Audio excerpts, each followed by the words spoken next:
atividade de investir é uma atividade otimista. Investimos por isso com o objetivo de poupar, acreditando que estaremos mais preparados para todas as fases da vida. Mas para investir precisamos de informação. Informação pessoal, relativa ao mercado e à economia, perceber a nossa tolerância ao risco e definir as nossas preferências, como por exemplo o horizonte temporal de investimento. Com esta informação vamos conseguir tomar melhores decisões e responder melhor à pergunta como investir dinheiro. Para isso, servimos-nos do mercado financeiro, que é a nossa máquina de atualização de expectativas e o indicador avançado do mundo no futuro.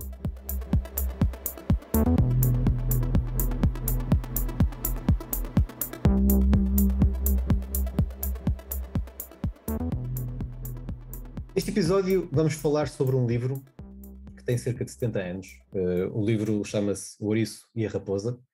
É uma das obras mais conhecidas de Isaiah Berlin. Isaiah Berlin é um filósofo, um pensador.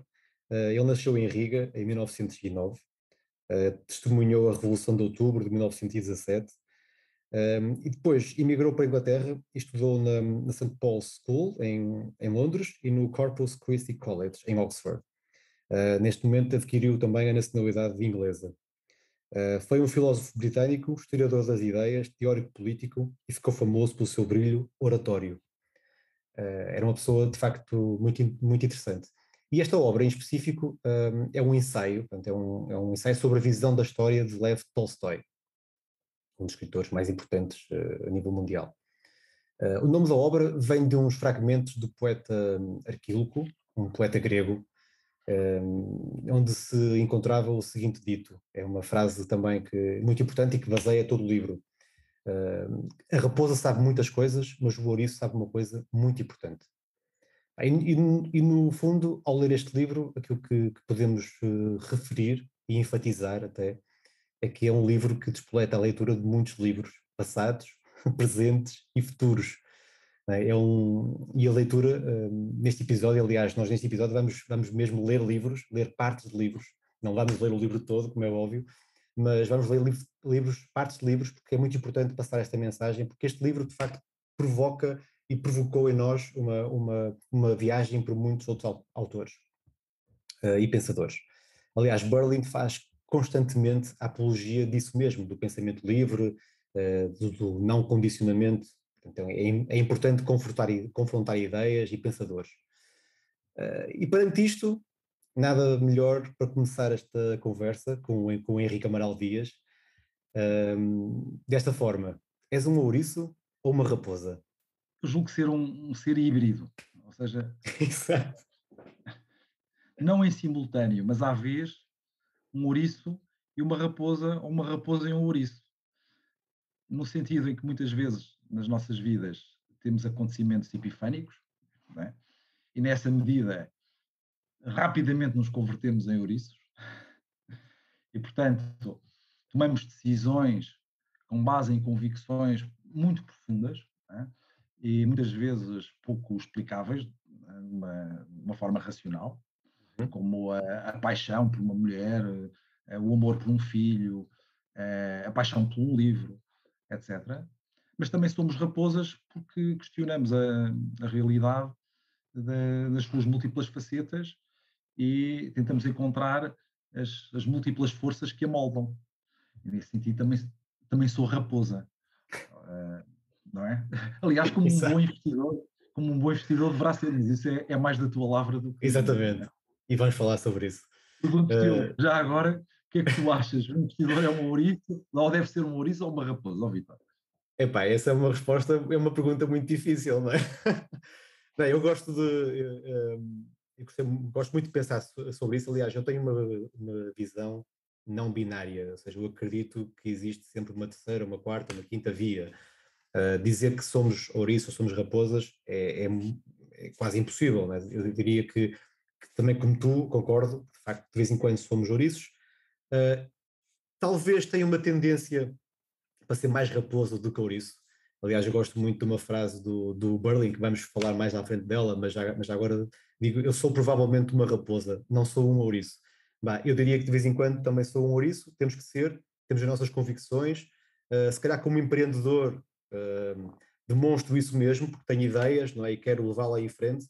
Agora, também demonstro precisamente essa multidisciplinaridade, porque temos muitas ideias, tenho muitas ideias, sigo muitos caminhos diferentes, tento espalhar a minha atuação por vários lados, e isso também demonstra que também gosto de explorar outros caminhos, então acho que a raposa aí entra perfeitamente e encaixa, porque pá, sou pluralista, pá, eu aceito a tolerância, é muito importante sermos responsáveis, sermos amantes da liberdade, e defendermos que o respeito pelos outros, pelos adversários, pelos colegas, pelos amigos, portanto, isto tudo está muito baseado na questão na problemática mais do lado da raposa, não é? Na criatividade, na questão sei lá, do pensamento mais livre. De qualquer forma, e acho que é importante dizer isto, não há, não há só pessoas boas e más de um lado e do outro, ou seja, há pessoas, mas como vamos ver ao longo deste episódio, vamos falar aqui de várias opções e muitas vezes devíamos ser ouriços e também devíamos ser raposas. E eu já agora lançava-te aqui, pá, depois de ler este livro, que livro é que tu lembraste mais quando leste este ensaio? Olha, lembrei-me imediatamente, quando li as primeiras páginas do ensaio, de um pensador e de um admirador de Berlin, mas de um grande pensador chamado George Steiner, que escreveu um livro em 1960, preciso dizer que o Ouriço e a Raposa é de 1953, né? Chamado Tolstói ou Dostoiévski.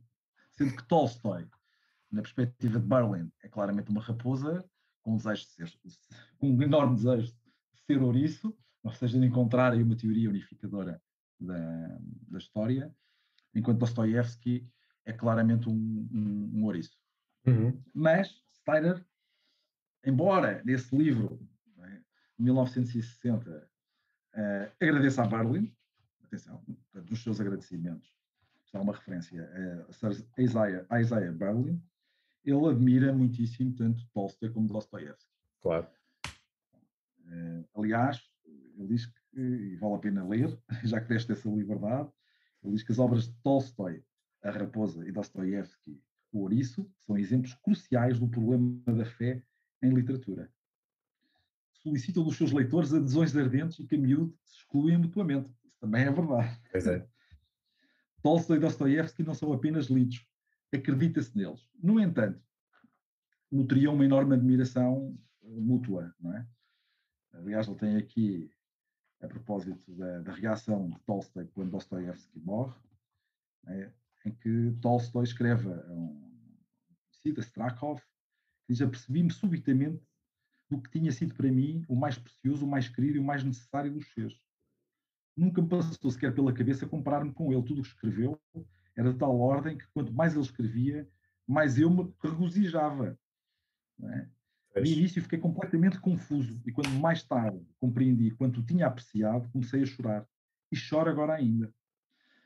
Também, para vermos que não, se calhar não há aqui um caráter tão de adesão a um ou ao outro, porque eu, a título pessoal, admiro e adoro tanto Tolstói como Dostoiévski. Exato, precisamente. É? Quando Tolstói, no seu leito da morte, é? Quando estava a morrer, junto à cabeceira, ele tinha 2 livros. Um deles era Os Irmãos Karamazov, do Dostoiévski. O outro, já agora, era Os Essais de Montaigne. E, portanto, acho que não pode haver aqui, se calhar, uma dicotomia que foi um bocadinho aproveitada, como tu sabes, não é? A propósito. Se calhar nem o Berlin queria declará-la desta maneira, não é? No fundo, aliás, o ensaio original de Berlin nem sequer se chama precisamente assim, chama-se o ensaio sobre a visão da história de Tolstói, não é? Da visão de história de Tolstói. Sim, e ele diz mesmo, ele arrepende-se disso, não é? Aliás, numa das cartas que refere. No fundo, são as tais leituras que se fazem a partir de um ensaio extraordinário e que depois são as interpretações e as reinterpretações, sim, etc. Mas muitas vezes, neste caso, na minha opinião, não correspondem àquilo que é a visão original do Bergman. E aliás, se me permites, até a questão do fragmento de arquílogo que que a interpretação também é muito dúbia, não é? Existem várias interpretações em volta do ouriço e da própria raposa, não é? O que é, o que é que não é, e por isso é que o Isaiah Berlin diz que muito lamento ter chamado ao meu livro O Ouriço e a Raposa. Desejava agora não o ter feito. Portanto, isto é quase que é dramático chegando a essa conclusão, mas eu acho que ele depois arrepende-se de ter também escrito isto, não é? Acho que foi. Ele diz que começou como um jeu d'esprit, não é? Ou seja, como uma brincadeira, não é? E que foi, digamos, o desplotar, não é? do ensaio, mas Exato. verdadeiramente eu acho que o título do ensaio serve como um reconhecimento, como por vezes as ideias que nos assaltam, depois dão origem a ideias muito mais profundas do que Claro. aquilo que inicialmente era suposto.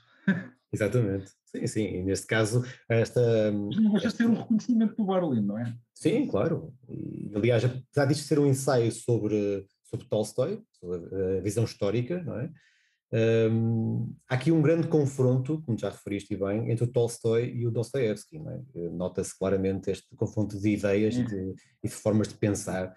E aqui vale Um, a pena ler um bocadinho o pois, Steiner, se me permites, não é? sim, sim, Não vou ler todo este parágrafo, que é imenso, mas acho que é tão extraordinário, está tão extraordinariamente escrito, para além das ideias, que ele faz esta comparação de dois gigantes do pensamento e da sim, literatura, não sim, é?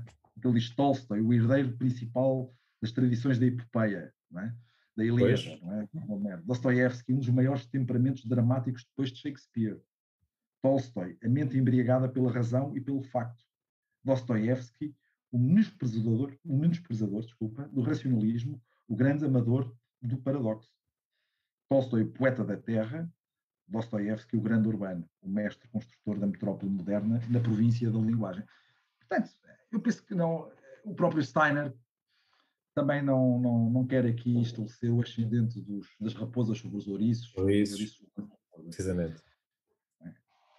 A questão Aliás, da a hipótese do Berlin é que Tolstói era por natureza uma raposa, mas acreditava ser um ser um ouriço. ouriço, exatamente. Precisamente. A visão dele levava mesmo a isso. Porque repara que há uma conclusão que se pode tirar, é que as raposas vivem um pouco a invejar os ouriços. Esta frase que o Berlin diz sobre o Tolstói revela isso. Parece que, ok, nós somos raposas, mas quem me dera ser ouriço. Porquê? Porque a visão para estes, para os ouriços, a vida é muito mais vivível, muito mais organizada, mais clara, mais definida. Enquanto para uma raposa estamos sempre quase que a virar a página. Epá, agora qual é que é a próxima ideia? Estamos aqui um bocadinho Não, eu acho, a pensar no que vai ser, não é? se me permites, acho que há um desejo em Tolstói, como há um desejo em todos os seres humanos, de haver um princípio unificador que tudo explica, né? Exato. E nessa medida todos queremos ser ouriços, mas existe uma coisa muito importante em Tolstói, em Berlin, em Steiner e em outros autores, em que há um ceticismo muito grande em torno de uma verdade absoluta, da existência de uma verdade absoluta, Sim, sim. ou seja, desse mesmo grande princípio unificador. E Tolstói desesperava Por encontrar que esse isso, não é? princípio unificador existisse relativamente à história, não é? Mas não o encontra. E não o encontra porque diz que, de facto, a história é a súmula de múltiplos acontecimentos individuais que se cruzam e que não é possível uma sistematização da história. Não é?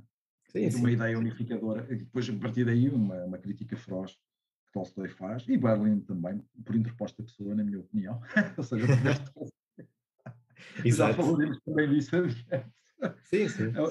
A historiadores que pretendem esquematizar a história através de algumas teorias e princípios mecanicistas da mesma. Sim, sim. Isto é engraçado porque pá, eu tenho a ideia que nós estamos aquilo parece que existe uma visão histórica mas acrescente nós sentimos na sociedade atual alguma vontade de polarizar, ou seja, de dividir, de tentarmos aqui quase aquela frase tão dita que é dividir para reinar, ou seja, é preciso criar aqui uma divisão para criar aqui uma ideia vencedora. E também surgiu este pensamento quando li esta obra. Parece que estamos aqui numa forma de quase de até ao limite de dizer há uma verdade única, uma verdade quase que temos que dizer sim ou não, esquerda ou direita, em termos políticos, não é? Também se vê muito isso. Mas a verdade é que nós vimos nós temos já milhares de anos, né? A nossa civilização tem evoluído, e a questão é que vimos de uma sociedade que era muito marcada em termos religiosos, muito unitária em termos de centralizada, em termos de uma imagem muito patriarcal, não é? Numa figura, e estamos a caminhar para um lado mais agnóstico, mais plural, se calhar até mais caótico. Vamos voltar a isso mais tarde, mas o que eu queria falar aqui é um bocado até dos grandes acontecimentos, dos grandes homens, né, que se falava, que aqui no ensaio eles falam muito nisto. Isto também é uma verdade. Existe aquela situação de que o próprio Tolstói, né, e o próprio Berlin se irritam particularmente pelas referências à influência dos grandes homens, das ideias, né?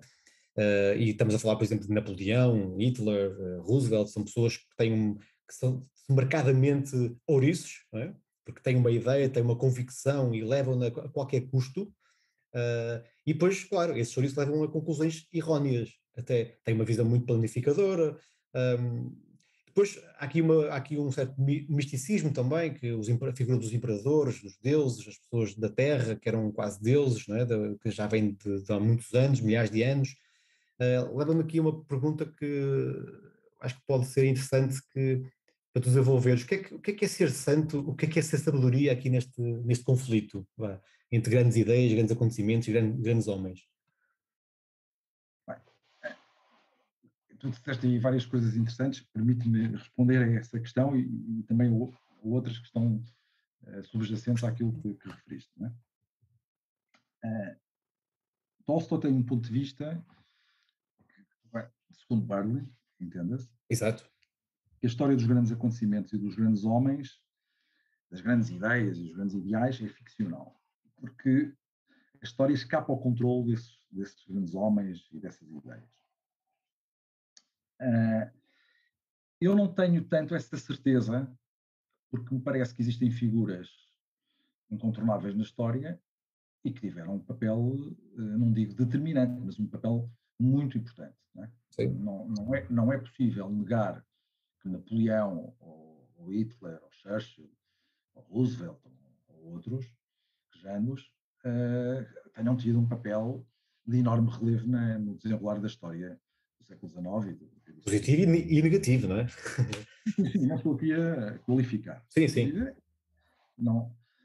E por outro lado, esse papel é-lhes conferido, obviamente, e essa questão de conferir como um ato abstrato das pessoas, não é? Conferir poder a alguém, é algo, enfim, que também é discutido por Berlin e é questionado, mas eu penso que isso tem muito a ver não tanto com as qualidades pessoais, intrínsecas dessas pessoas, mas tem muito a ver com o desejo que o homem tem de encontrar alguém, como tu disseste bem, que tenha laivos de divino.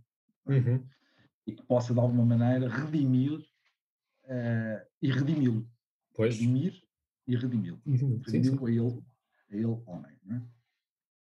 Também não estou inteiramente de acordo com Tolstói, segundo Berlin, que as ideias sejam assim tão irrelevantes. Pois. E designadamente, um economista, enfim, que eu já referi no nosso programa anterior, e terei que voltar a ele, Exato. que é o John Maynard Keynes, no seu livro, na sua obra magistral, A Teoria Geral, o emprego da juros da moeda, em que ele, no seu capítulo 24, afirma a importância decisiva das ideias, em que ele conclui, num longo parágrafo, que, porém, cedo ou tarde, são as ideias e não os interesses adquiridos que representam um perigo, seja para o bem, seja para o mal. Portanto, as ideias têm um papel decisivo na história. Se podemos dizer que elas determinam a história, isso Sim. já, como se diz em linguagem vernacular, já são outros 500. Agora, também relegar as ideias e os grandes homens para um papel meramente teatral, shakespeariano, não é? Sim, é isso. Dostoiévski, não me parece de todo correto. Lá está, regressa à minha matriz híbrida entre a raposa e o ouriço. Mon cœur balance. Sim, Visto, é isso. não é? Sim, é isso. E a questão até vista desse ponto de vista, do economista, não é? Como tu és. Por outro lado, não é? Já há muitos anos, já mais do que gostaria, li uns ensaios do Berlin, reunidos pela editora Bizâncio, não é? Essa coletânea chama-se A Busca do Ideal, e há um em concreto que eu julgo que os nossos ouvintes deverão ler, e deveriam ler, que é sobre a inevitabilidade histórica. É claramente uma crítica tolstoiana, de Sim, inspiração sim, sim, tolstoiana, sim, sim. aos historiadores contemporâneos alguns historiadores contemporâneos de Berlin. Sobretudo aqueles que tentam aplicar as teorias positivistas das ciências naturais à história, Exatamente. a interpretação dos acontecimentos históricos. A inevitabilidade histórica, este ensaio magnífico, aliás, lido na London School of Economics and Political Sciences, é de 1955, apenas 2 anos 2 depois anos. do ensaio que estamos aqui a falar hoje, o Ouriço e a Raposa, ou o ensaio sobre a visão da história de Tolstói. Tolstói. Vamos Sim, é assim mais específico. rebatizá-lo ou retornar Exatamente.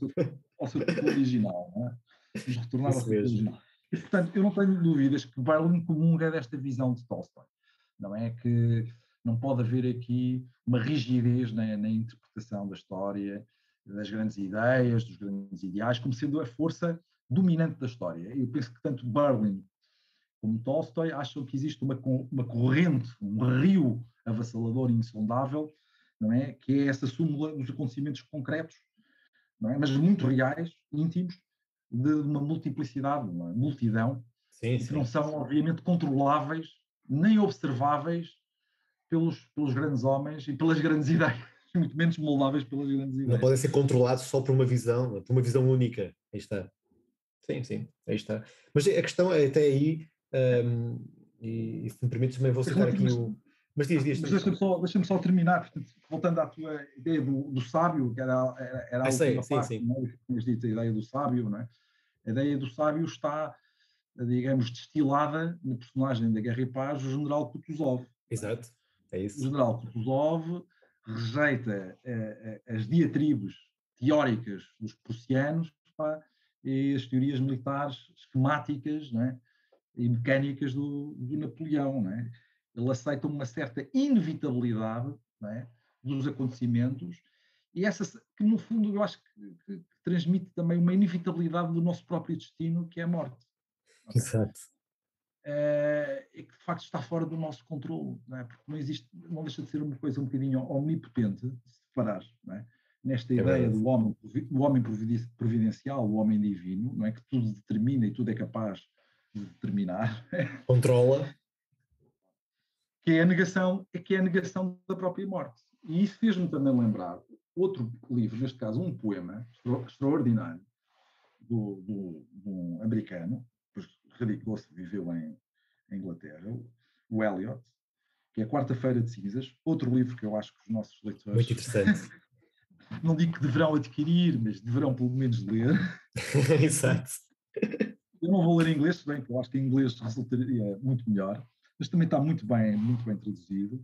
E na Quarta-feira de Cinzas, a primeira parte do poema tem estes versos que para mim são absolutamente extraordinários, porque são a resignação perante a morte. A resignação perante aquilo que está fora do nosso controle. Lá está Exato. aquilo que é a sabedoria essencial do Kutuzov, Isso que é mesmo. quase um estado, que no fundo é quase um estado nirvânico, não é? Em que ele diz, eu não espero voltar de novo, porque eu não espero, porque eu não espero voltar, desejando os dotes deste homem e as capacidades daquele. Já não me esforço por esforçar-me rumo a tais coisas, porque estenderia à velha águia as suas asas, porque lamentaria eu o poder extinto do costumado reino. E eu acho que isto, de alguma forma, é essa sabedoria kutuzoviniana, Kutuzoviano. nirvânica, que o Tolstói tanto admira, não é? E tanto sublinha na Guerra e Paz. Não é? Exatamente, é Por verdade. contraste aos Napoleões e aos prussianos, Sim, cheios das sim. suas verdades absolutamente incontestáveis, não é? E incontestáveis. Sim, a verdade única, a tal situação de uma luta quase unipessoal, né? A questão é essa, e de facto nós muitas vezes tendemos a encontrarmos pá, o que quem é que será mais ouriço, quem é que será mais raposa, e há essa tendência. Já vimos que, na nossa opinião, isso não é possível, ou seja, temos visões de ambos, mas se quisermos dar aqui uma visão mais prática, podemos dizer, por exemplo, que os ouriços, basicamente, são, por exemplo, os políticos serão quase todos mais ouriços do que raposas. Os políticos, pelo menos os políticos de sucesso, né, que são marcadamente pessoais, quando vemos um estilo mais messiânico, provavelmente, um líder mais pensador nesse sentido unificador, de um plano. Portanto, nesta questão, eu digo que as pessoas são mais, os ouriços são mais dedicados e mais dominados, não é? Enquanto que as raposas, aí está, são mais ligadas à literatura, às artes, será mais criativos e por aí fora. E isto dá-me vontade de falar um pouco sobre a liberdade, né? Sobre a liberdade para pensar, que é um sintoma do conhecimento, e também da inteligência e do próprio estudo. E isso até é uma frase que é dito também no próprio livro, e que tem a ver precisamente com a questão da inteligência, que eles chegam a falar precisamente que às vezes a necessidade da autoridade absoluta e do castigo e da repressão. Portanto, que é uma frase do Metzger, não é? Que tenta ir buscar essa parte castigadora, de punição, não é? E depois também concebia que a vida como uma batalha selvagem a todos os níveis. Portanto, há aqui várias relações a esse nível. Depois, em termos de inteligência, ele considera que o espírito livre, não é? O espírito mais que as pessoas podem ter várias tendências, vários pensamentos e serem mais toleráveis, não é? E mais tolerados também. Dizem que os inimigos naturais deste espírito são a inteligência e a especialização. Portanto, aquela questão está prática a este nível. Portanto, eu acho que aqui temos que optar, se calhar um Isto bocadinho é, mais a parte do vamos, fanatismo, não é? É um bocado, eu diria que os se calhar que os ouriços são mais fanáticos, não é? Se podemos dizer um bocado isto, não é que seja assim sempre, não é? Mas há aqui um certo fanatismo, enquanto que um ser mais obstinado, enquanto que uma raposa seria mais cético e mais agnóstico, não é? Aqui uma mistura. Mas eu não quero ser velho do estilo, não é? vamos lá ver. Exatamente. Deixa-me talvez escalpelizar aquilo que tu acabaste de dizer, que é muito interessante. O Maistre, ele rejeita os nihilistas fanáticos, não é? Sim, Tão criticados por Tolstói e por Berlin, sim, no sim. seu adjornamento à inevitabilidade histórica, mas não a partir de um desejo de compreensão da realidade, mas pelo abraçar de uma fé inabalável. Ou Pois. seja, de uma crença que existe uma entidade divina que tudo explica e Uhum. à qual nós devemos aderir incondicionalmente. Pois. Ou seja, ele tem aqui um elemento comum com o Tolstói. Uhum. Okay? O elemento comum é a rejeição desses intelectuais fanáticos, não é? Muito próprios do século XIX, inclusivamente Marx, diria eu, Sim, sim, isso mesmo. A correndo autoilusão. o risco de chocar alguns dos nossos ouvintes. Mas não deixa de ter esse ponto em comum com o Tolstói, não é? Quer dizer, essa rejeição desses apóstolos da explicação científica, sobretudo que nos rodeiam, nomeadamente sobre a história. No entanto, a frase que tu leste dele, citada, não é? Sim, sim. Pelo Burton, sobre a destruição, sobre a nossa selvageria, é uma frase muito interessante, porque ela está claramente patente na história da humanidade, não é? Parece que não é possível negar que nós temos instintos também destrutivos e Claro, autodestrutivos. sem E que dúvida. essas pulsões, nomeadamente aquilo que Freud designou por pulsão de morte, são pulsões muito fortes e que também influenciam a realidade. No entanto, se calhar, quando a certa altura, eu penso que é o Berlin que diz, penso não, tenho a certeza, que diz que o determinismo causal é completamente generalizado, não é? Isto, pensa Tolstói, ou nada é e reina o caos, Reina o mas caos. se calhar reina mesmo o caos. Não é? É mesmo. a segunda lei da termodinâmica diz um pouco isso. Isso também me fez lembrar outro livro. Exatamente. Aliás, eu tenho a fazer aqui Interessantíssimo. justiça também a outro pensador, que foi meu professor da Faculdade de Economia, o professor Joaquim Feio, que me aconselhou este livro, era eu um jovem de 26 anos, né? Que se chama Entropia, uma visão nova do mundo, do Jeremy Rifkin, em que ele diz a segunda lei, a lei da entropia, estatui que matéria e energia só numa direção podem ser mudadas, isto é, passarem de utilizáveis a inutilizáveis, ou de disponíveis a indisponíveis, ou de ordenadas a desordenadas. O que, na essência, a segunda lei diz é que tudo no universo inteiro começou com estrutura e valor, mas está irrevogavelmente a mover-se no sentido do caos e do desperdício. Ora, esta lei da Isso é muito entropia, interessante. se calhar, confirma mesmo o pessimismo de Tolstói quando o Berlin diz, ou refere, não é, como alguém que ou acha que nós conseguimos encontrar uma causa unificadora, um determinismo causal, e é completamente generalizado, ou então reina o caos. E se calhar reina mesmo o caos.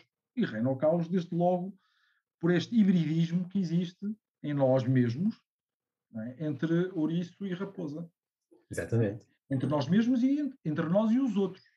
Quer dizer, porque também os outros têm as suas oscilações e quando tudo isto entra em confronto numa matriz relacional que hoje em dia vai muito para além das relações presenciais, como nós sabemos, não é? Com a proliferação das redes sociais, Das redes sociais, torna o mundo muito mais caótico, muito não é? mais. Do que em tempos foi. Não é? Se É calhar verdade. É verdade. está aqui Isto é, também uma lei da entropia que é inerente à humanidade. isto é muito interessante. Isso leva-me a pensar também na questão claro, das pessoas serem determinadas. A questão da autodeterminação, da questão de que nós falamos há pouco, e que tem muito a ver. Lembrei-me também de uma situação que nós vamos falando muito também, mais relacionado com os mercados financeiros, com o aspecto comportamental, que é fundamental, não é? Para avaliarmos o investidor e a questão de como é que as pessoas vão evoluindo enquanto investem, enquanto poupam, enquanto vivem também. Eu lembrei-me também já que falámos sobre ele aqui há uns tempos, que é o Robert Sapolsky, que é um neurobiologista muito ligado às teorias comportamentais também. Tem até um livro recente que é o Behave, e ele faz um argumento contra o free will, ou seja, que o comportamento humano não é escolhido de forma livre. Esse é muito interessante mas determinado por vários fatores. Ele até espelha dois, tem a ver com a escala temporal, ou seja, seria um mais de longo prazo, em que nós temos uma carga genética de milhões de anos que nos vai fazendo evoluir e até dar a tomar decisões que são difíceis e que acreditamos muitas vezes na sorte ou no azar, e tomamos por impulso tal situação da inteligência, da educação, e depois já a questão também dos de curto prazo, que são efeitos mais químicos, que têm a ver mais ele até diz que é a amígdala. Não vou explorar este tema porque não sou conhecedor, mas de qualquer forma é este o argumento contra o free will, e esta carga que existe.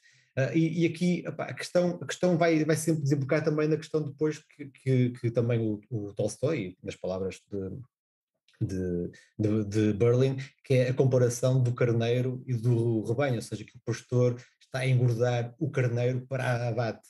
Não é? E nós temos sempre essa tentação, que já estavas há bocado a referir, estamos sempre a viver numa situação de que está alguém a controlar, não é? Que alguém está a autodeterminar, ou seja, a dizer que vocês agora vão por aqui, sigam esse pensamento, a condicionar-nos até temos um exemplo muito engraçado que é o Lego, né? O Lego quase que chega a ser castrador da própria criatividade, porque está-nos a dizer o que é que podemos ou não fazer, e isto leva-me àquela situação que também é muito falado por Berlin. Aliás, ele desenvolveu a ideia das duas liberdades, quer dizer, o início não é dele, mas de qualquer forma ele desenvolveu mais a sério isso, que é a liberdade positiva e a liberdade negativa, e que existem esses dois conceitos, que ele diz que a liberdade está estreitamente ligada à coação.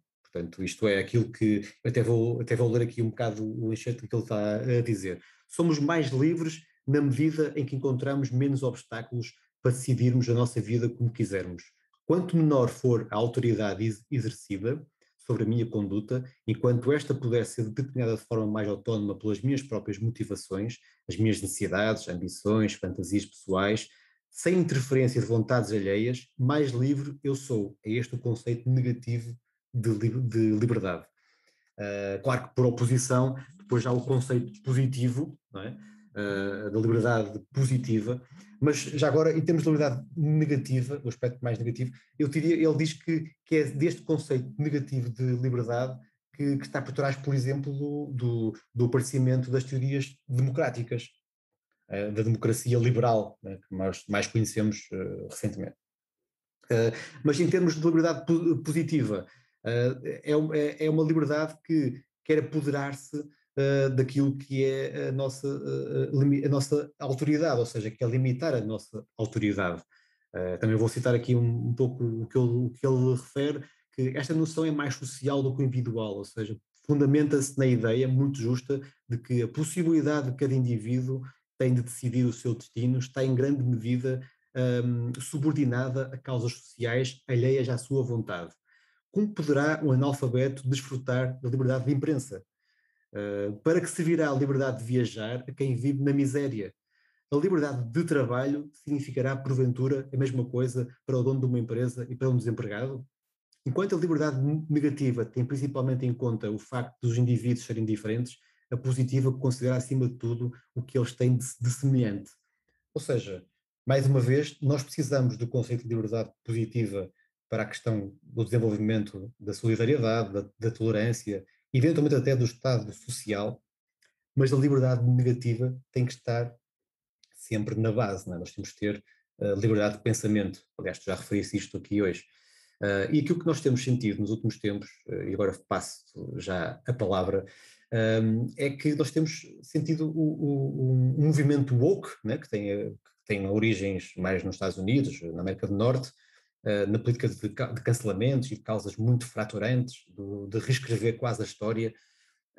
Este pensamento vai de encontro àquilo que estavas a referir, do determinismo. Achas que isto tem evolução, ou seja, é mesmo esse o caos futuro? É isto o caos que falaste há pouco?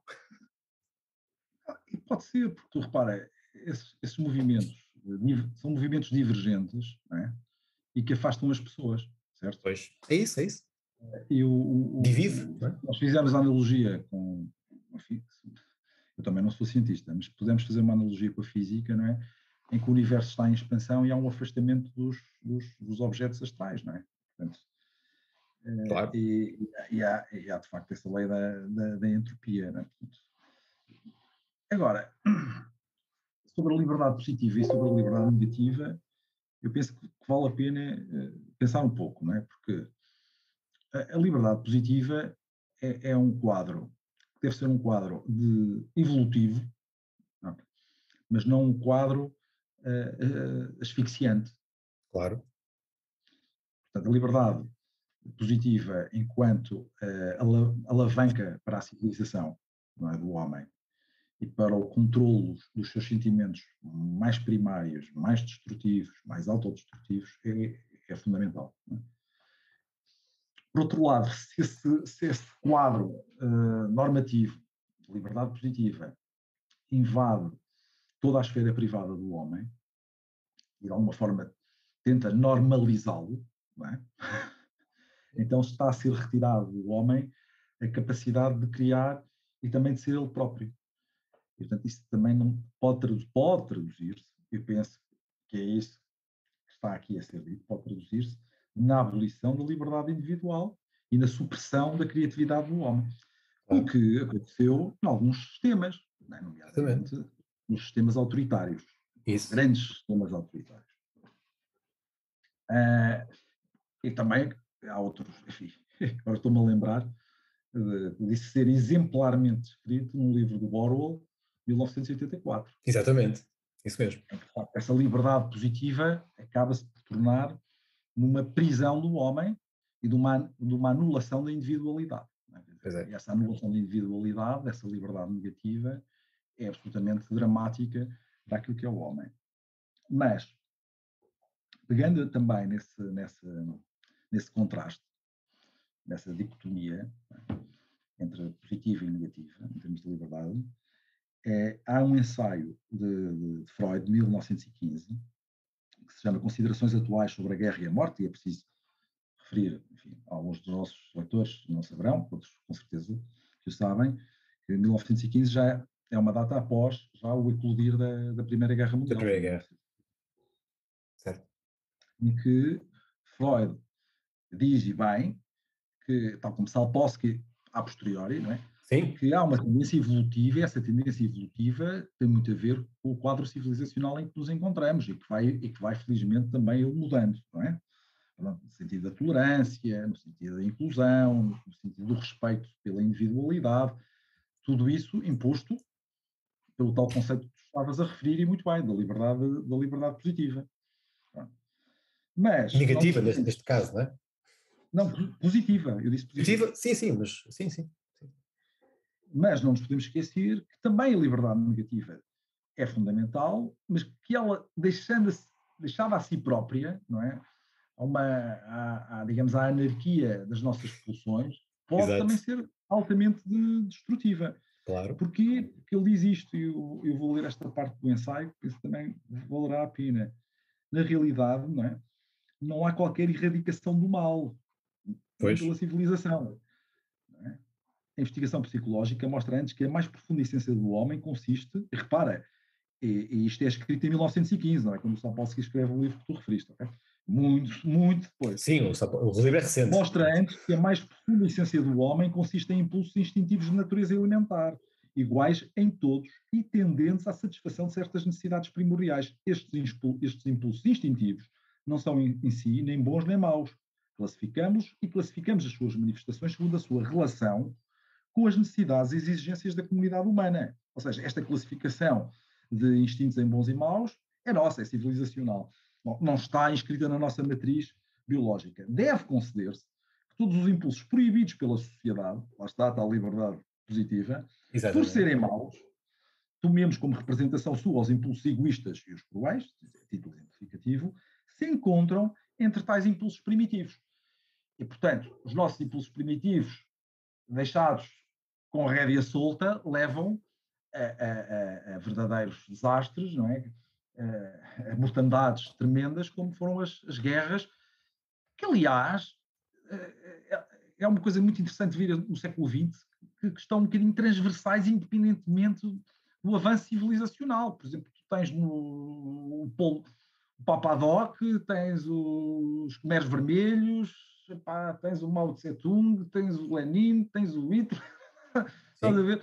Tens a Primeira Guerra Mundial, tens a Segunda Guerra Mundial, tens um conjunto de pessoas, de fenómenos, de atrocidades, não é? Que demonstram claramente que estas pulsões estão inscritas em nós e que a liberdade positiva é também importante, mas não pode ser, obviamente, o único quadro que regula, que regula o nosso ser, porque o ser humano, não é, vive pela liberdade de pensamento. Essa liberdade de pensar, que é aquilo que, por exemplo, Orwell aponta em 1984, porque o grande perigo da liberdade positiva, Vítor, é a aniquilação do pensamento. Claro. O grande desejo, não é, do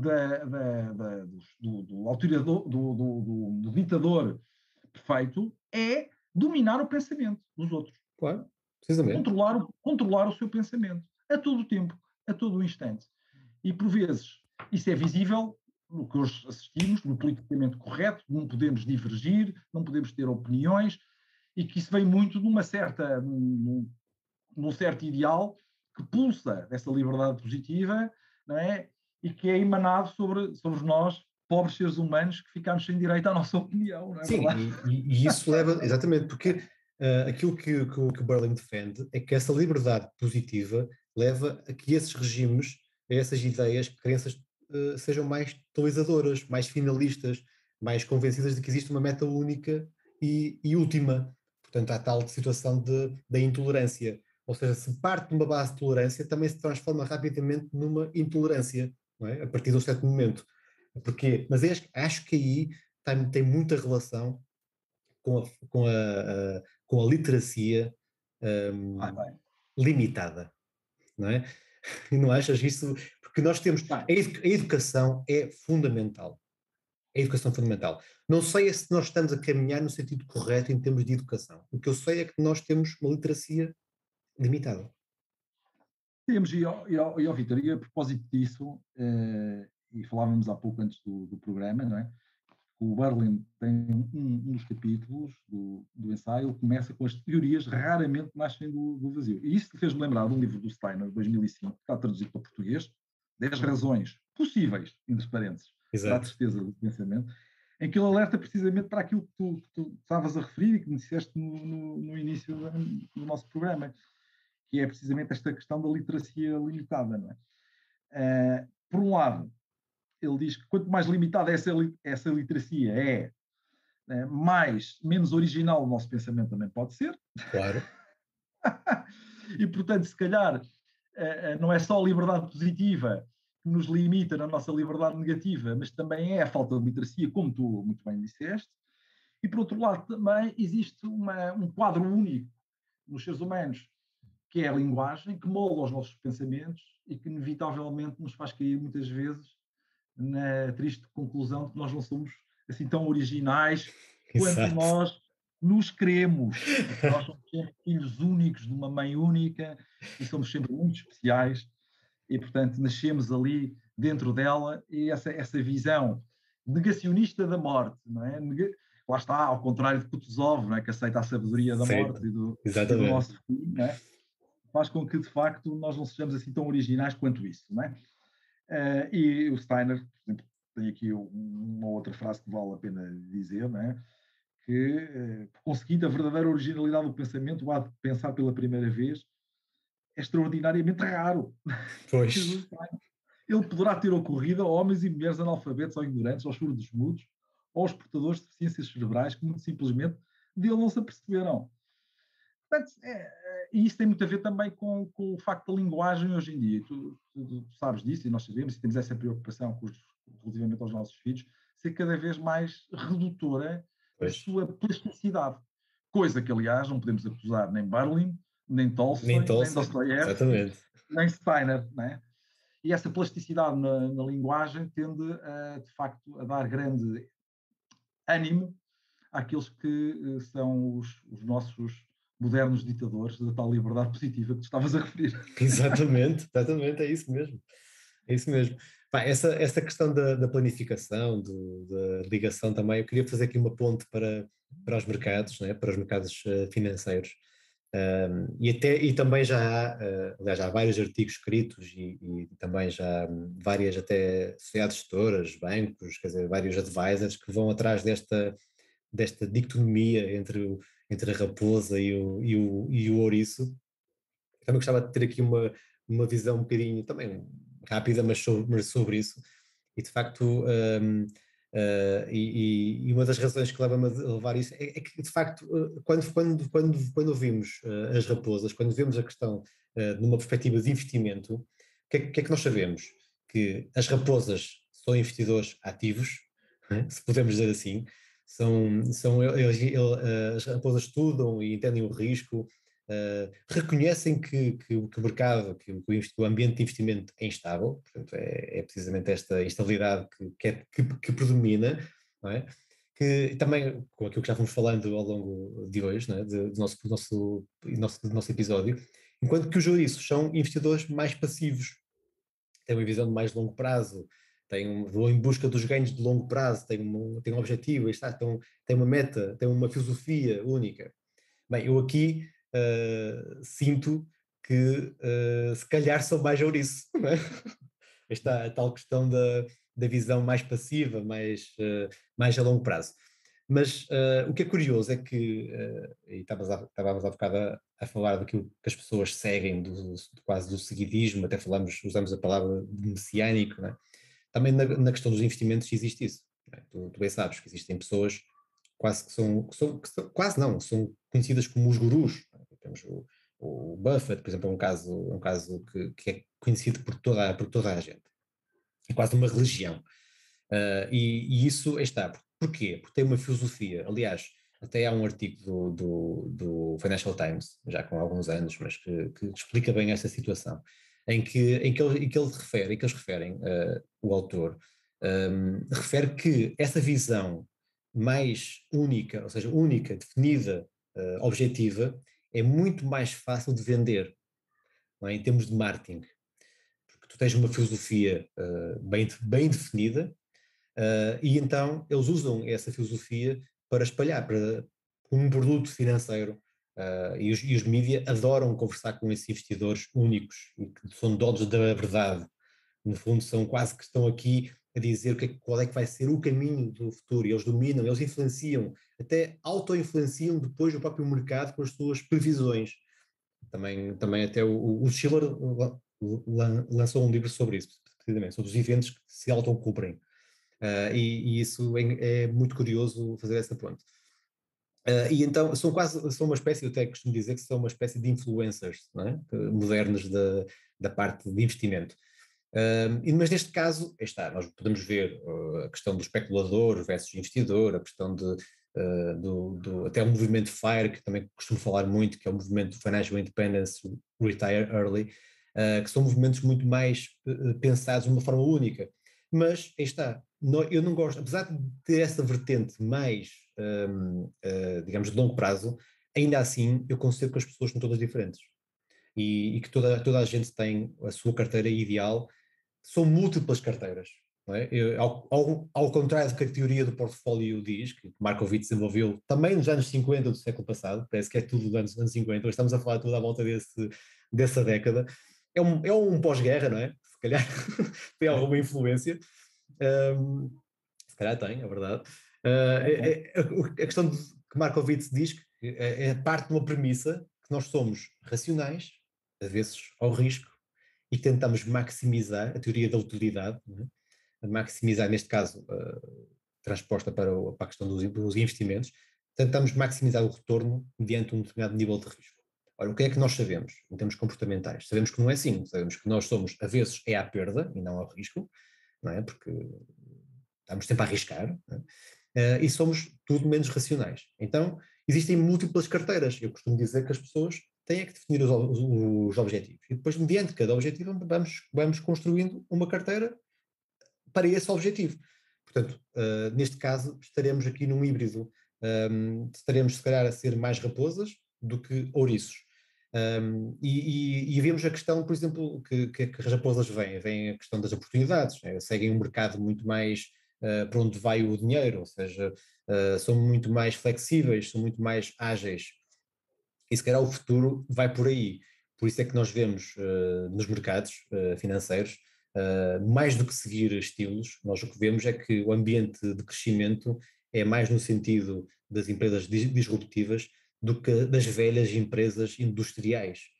Nós fomos a ver pelo aspecto, até voltando àquilo que o Buffett defende, o que é o investimento em valor e um investimento rigoroso, com uma análise fundamental das empresas. O que é que nós vemos? Que elas estão, de facto, até bastante atrativas em termos de investimento, mas aquelas que estão a valorizar ou a crescer são as outras.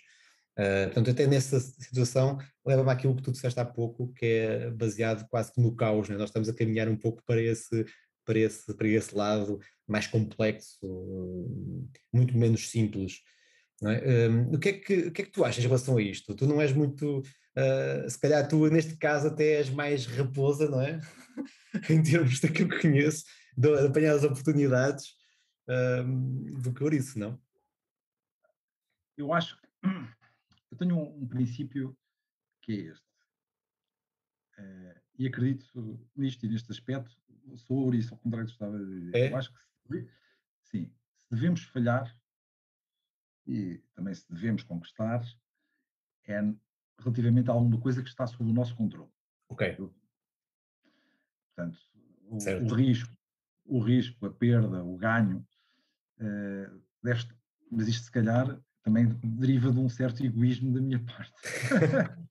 Deriva mais de uma crença em mim do que de uma crença noutros. Claro. Pronto. Eu acho que os mercados, como tu estavas a dizer, e falaste tanta coisa interessante, desde as crianças que se autocumprem, não é? Pois, Self-fulfillment dos influencers. Portanto, estás no fundo a falar do inside trading, das pessoas que até pelo poder que têm de claro, movimentar e de manipular a procura e a oferta, não é? Podem evidentemente ter ganhos a partir disso. claro. Um, Há indivíduos que se aproveitam, aqui não é no mau sentido, mas que especulam e que sabem organizar um discurso em termos da disrupção tecnológica também para influenciar o mercado. Não, Claro. é? Não vamos escamotear. O Musk, claramente que através das suas intervenções públicas, não deixa de ser uma apologia indireta ao investimento, à compra de ações da Tesla. Não é? Claro, claro. É o Uh, estilo messiânico, não é? Está.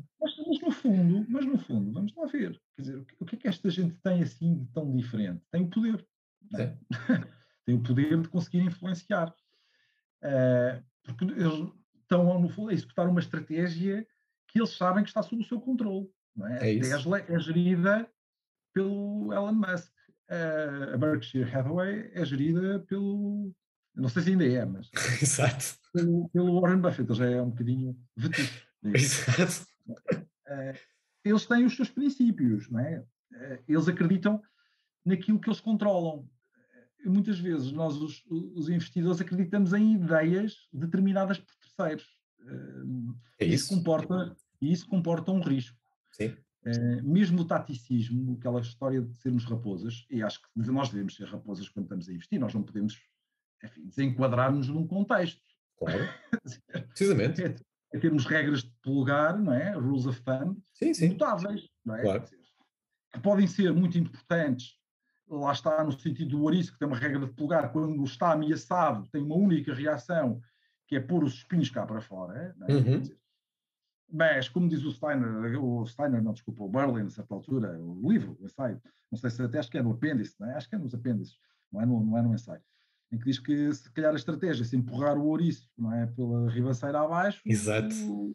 o ouriço afoga-se, não é? Quer dizer, portanto, estas regras de polegar podem ser muito importantes para a sobrevivência, não é, da espécie, mas também podem ser catastróficas Não se podemos ser nós ignorarmos tapados. que existe uma ribanceira, que existe um precipício e Claro. que podemos rebolar e afogar-nos no rio. Estás a É ver? isso, é isso, é isso, é isso. Portanto, eu concordo perfeitamente com aquilo que tu estavas a dizer. Ter a perspectiva de uma raposa no investimento é muito importante, porque nós não podemos estar aliados daquilo que nos rodeia e que é mutável a cada instante, Cada não é? instante. Portanto, Sim, sim. e É isso isso. pode determinar uma alteração da carteira completamente, não é? Claro. Quer dizer, não, até por motivos táticos. Quer dizer, e Táticos. nós sabemos bem o que é que aconteceu em 2020. Houve muita gente que, taticamente, não é, aproveitou o contexto de depressão, não é depressão no sentido económico, mas de depressão dos mercados financeiros para comprar e depois vendeu com lucros fabulosos e bem, portanto, teve aqui Sim, uma, sim. uma, uma visão tática, uma visão de raposa. Por oposição àqueles que têm uma visão de ouriço, que acham que o mercado vai continuar sempre a crescer e, portanto, as posições têm que ser posições de longo prazo. Mas nós fomos ver, não é? Não sei se tu conheces aquele estudo da Maldarã, não é? Melhor do que eu, Uhum. com certeza. Que ele faz a análise, não é? Do índice S&P, não é? Ao longo Dos de anos, sim. décadas, não é? E se não estivesse investido nos 30 melhores meses, não é? Quanto é que Exatamente. seria sido a taxa média de crescimento, não é?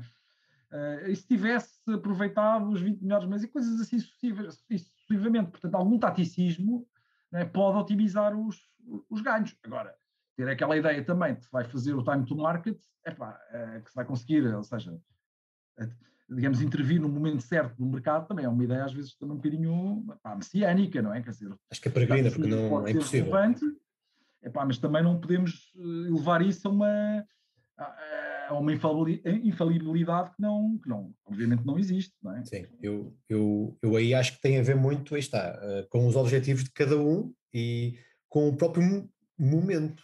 Aí está, porque a questão do investimento tem muito a ver connosco. Nós gostamos muito de ouvir os outros, aí está, e aí aqui eu acho que temos de ser um bocadinho egoístas, como estavas a dizer há bocado. temos que ser um bocadinho egoístas e individualistas no sentido de não nos deixar influenciar pelo ruído. Muitas vezes o que acontece é ruído e que nos vai moldando a forma de pensar, não é? E cometemos erros. Mas, Eu acho que, deixa-me sim, só dizer, diz. eu acho que esta discussão que estamos a ter aqui, transposta para os mercados financeiros, o que é que eu quero dizer com isto? Eu acho que é do confronto de ideias, de coisas que lemos, com certeza, de coisas que pensamos, que pode haver, digamos, um sentido mais apurado da raposa. Claro, Não é? Porque, porque também é verdade que muitas vezes a informação já nos chega com um certo delay, uma análise estratégica, uma análise crítica, uma análise ética dos acontecimentos económicos, políticos, etc. Para mim é absolutamente fundamental para claro, ter uma estratégia de raposa com exatamente. êxito. Porque, epá, convenhamos, eu, tu, outras pessoas têm a sua própria visão do mundo, dos acontecimentos, etc., e deixam-se influenciar por ela. E muitas vezes, como falávamos no último programa que fizemos, até desejamos que isso coincida com a nossa própria visão, não Claro, é? Quer dizer, precisamente. os nossos valores, a maneira como nós gostaríamos que o mundo funcionasse, etc, etc. Portanto, a nossa leitura é muito influenciada por essa irracionalidade que tu e bem estavas Sim, a sim, referir. sim. Nós somos profundamente irracionais. Claro. Profundamente irracionais, não há como escapar a isso. Tentamos encontrar quadros que veem alguma racionalidade, e com certeza que isso é importante. Estavas a falar do Markowitz, com certeza tentativas de De otimizar, esquematizar, não é? estilizar exatamente a realidade financeira são fundamentais, porque também, senão, mais vale então escolher à sorte, não é? Não é? Se nós Fazer nos, o random walk, não é? Mas claro, não é? Bem, o Keynes dizia que a economia era uma economia de casino, não é? Não é? Exato. O animal spirits e por aí fora. Portanto, mas eu também não acredito nisso. Eu acho que é possível adotar determinado tipo de modelos, mas discuti-los e verificar, de facto, se aquilo faz sentido, se não faz. Epá, e outras ideias que podem não estar contidas nesses modelos são importantes para tomar decisões.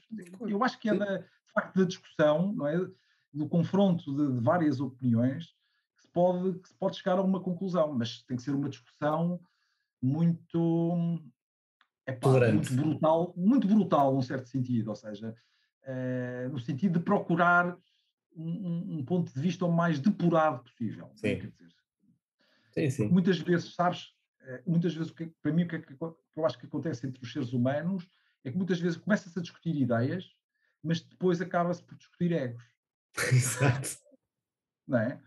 E, portanto, a Exatamente. certa altura, as ideias perdem relevância e o que ganha relevância é quem é que tem razão. Sou eu, ou és tu, ou é o senhor Joaquim, ou o senhor Manuel. Deixamos completamente de lado a racionalidade, mais uma vez. Não, e, sobretudo, a procura dessa se calhar infrutífera, não é? Por isso é que tu escolheste bem este tema do ouriço e da raposa, não é? Infrutífera de uma verdade unificadora, que se calhar não Claro, existe. não existe. Mas acho que quanto mais nós mergulharmos também nessa multiplicidade de pensamentos e de visões, se calhar mais rica se torna a análise, inevitavelmente. Sem dúvida. Concordo em absoluto. Concordo em absoluto. Só para Às deixar vezes aqui uma nota. O Sim, Sapolsky e o Freud não estão assim tão distantes quanto isso. pois Não não. estão. Pois não. É E o verdade. Tolstói e o Berlin também não estão assim tão distantes quanto isso. O Berlin faz uma análise da visão histórica do Tolstói e depois faz uma análise ele próprio, num ensaio posterior, sobre a inevitabilidade histórica, que é muito coincide com a análise histórica que o Tolstói faz. Não É, é? exatamente. É isso. É isso. Mas a questão ainda só para finalizar a questão dos mercados, há aqui uma ideia muito interessante que tem a ver com os bancos centrais e com a tecnologia, com a blockchain, com as criptos. Há aqui uma ideia, claro, parece-me, não sei se estou a ser um bocadinho abusivo em relação a isto, mas eu vejo está os bancos centrais com a tal ideia planificadora, centralizadora, não é? De um ouriço, e quase que o blockchain a fazer uma disrupção com isto, ou seja, a tentar descentralizar. Não sei onde é que isto vai ter, mas está, vai aumentar a complexidade e não sei se as pessoas. E repara, aqui a importância, voltamos à conversa que tivemos há pouco, da literacia. Cada vez vai ser mais importante a busca por conhecimento, por leitura, por inteligência, por novas ideias, pelo confronto de ideias que temos batido tanto hoje, porque o mundo vai ficar mais complexo. não tens essa ideia? Não achas, agora mudando um bocadinho o espectro para terminarmos, para irmos buscar um bocadinho aqui a questão quase de conclusão deste ensaio, o mundo caminha para a complexidade. Caminha sem dúvida, sem dúvida. Mas ele já é. Sabes o que é engraçado? Precisamente neste ensaio do Freud, de 1915, ele também já dizia como é que era possível que um mundo tão complexo, não é, se pudesse reduzir a uma barbárie de tal ordem. Exato. Claro que a complexidade é crescente, mas não só é crescente, como existe isso que tu estavas a dizer, as visões são cada vez mais também divergentes e opostas, não é? Antinómicas, antagonistas, antagónicas. Isso gera um conflito de análise muito complexo. Não é? Agora, para mim, se tu me perguntares o que é que eu acho que pode fazer luz, Fiat Lux, é precisamente a discussão. Não é? É a os leitura, argumentos. é a leitura e é sabermos saber ouvir os outros, não é? E saber ler os outros também, não é? Sem dúvida. Análise quase que, não diria psicanálise, mas que isso aí é outra coisa. Mas diria que é preciso também ver o comportamento e não olhar só para nós. Eu recordo, só para finalizar, e acho que terminamos aqui com estas questões, ao longo do ensaio há umas questões que o Berlin faz, que têm a ver também com a própria postura do Tolstói, e são quase questões existenciais que nós já nos perguntamos há muitos anos, já há milhares de anos, com certeza, mas que esta pergunta tem sido cada vez, se calhar, perguntas têm surgido mais, que é o que se deve fazer, como deve uma pessoa viver e porque é que estamos aqui. Eu acho que estamos aqui para pensar. É isso. E concluímos bem. Obrigado, Henrique. Obrigado, um abraço.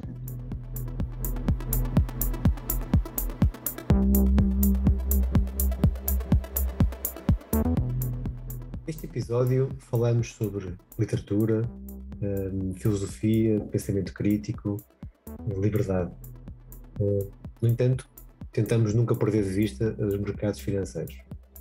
Pode parecer estranho esta incursão, aparentemente tão distante dos investimentos financeiros, mas a verdade é que a nossa existência, cultura e a visão são ingredientes fundamentais para construirmos também o nosso futuro financeiro. E a par daquele famoso bull and bear, que simbolizam respectivamente a exuberância, a depressão dos mercados financeiros, o que nós queremos com este episódio é que estimule também o seu posicionamento enquanto investidor do ponto de vista de uma outra parábola animal. Para mais conteúdos e informações sobre este e outros temas, acedam a futureproof.pt e às atualizações do nosso LinkedIn e Twitter. Como se sente na pele de investidor? Um ouriço? Uma raposa?